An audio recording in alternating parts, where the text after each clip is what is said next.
Hello, I'm Severn Suzuki, speaking for ECHO, the Environmental Children's Organization. We're a group of 12 and 13-year-olds trying to make a difference. Vanessa Setti, Morgan Geisler, Michelle Quigg, and me. We've raised all the money to come here ourselves, to come 5,000 miles to tell you adults you must change your ways. Coming up here today, I have no hidden agenda. I am fighting for my future. Losing my future is not like losing an election or a few points on the stock market. I am here to speak for all generations to come. I am here to speak on behalf of the starving children around the world whose cries go unheard. I am here to speak for the countless animals dying across this planet because they have nowhere left to go. I am afraid to go out in the sun now because of the holes in our ozone. I am afraid to breathe the air because I don't know what chemicals are in it. I used to go fishing in Vancouver, my home, with my dad, until just a few years ago we found the fish full of cancers. And now we hear of animals and plants going extinct every day, vanishing forever.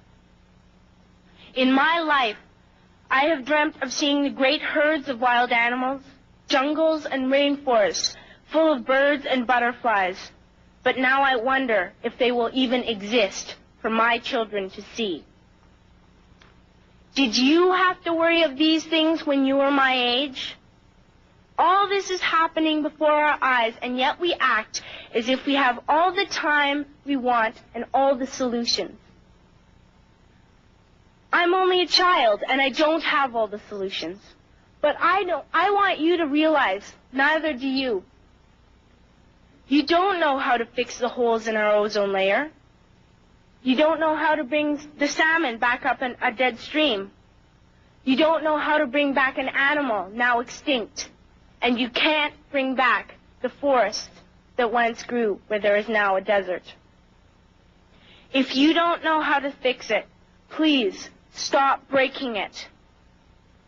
Here, you may be delegates of your government, business people, organizers, reporters, or politicians, but really, your mothers and fathers, sisters and brothers, aunts and uncles, and all of you are someone's child. I'm only a child, yet I know we are all part of a family, 5 billion strong. In fact, 30 million species strong. And borders and governments will never change that. I'm only a child, yet I know we are all in this together and should act as one single world towards one single goal. In my anger, I am not blind, and in my fear, I am not afraid of telling the world how I feel. In my country, we make so much waste. We buy and throw away, buy and throw away, buy and throw away, and yet northern countries will not share with the needy. Even when we have more than enough, we are afraid to share. We are afraid to let go of some of our wealth. In Canada, we live the privileged life, with plenty of food, water, and shelter. We have watches, bicycles, computers, and television sets. The list could go on for 2 days.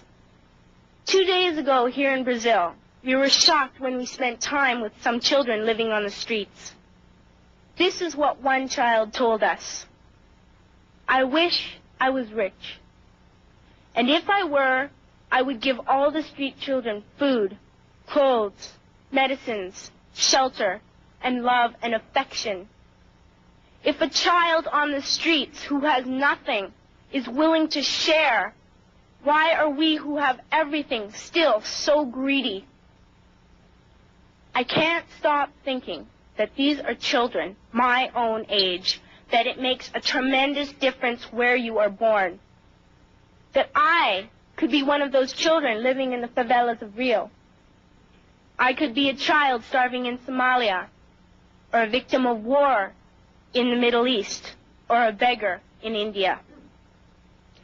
I am only a child, yet I know if all the money spent on war was spent on finding environmental answers, ending poverty, and finding treaties, what a wonderful place this earth would be. At school, even in kindergarten, you teach us how to behave in the world. You teach us not to fight with others, to work things out, to respect others, to clean up our mess, not to hurt other creatures, to share, not be greedy. Then why do you go out and do the things you tell us not to do? Do not forget why you are attending these conferences, who you're doing this for. We are your own children. You are deciding what kind of a world we are growing up in. Parents should be able to comfort their children by saying, everything's going to be all right. It's not the end of the world, and we're doing the best we can. But I don't think you can say that to us anymore. Are we even on your list of priorities? My dad always says, you are what you do, not what you say. Well, what you do makes me cry at night. You grown-ups say you love us, but I challenge you, please, make your actions reflect your words. Thank you.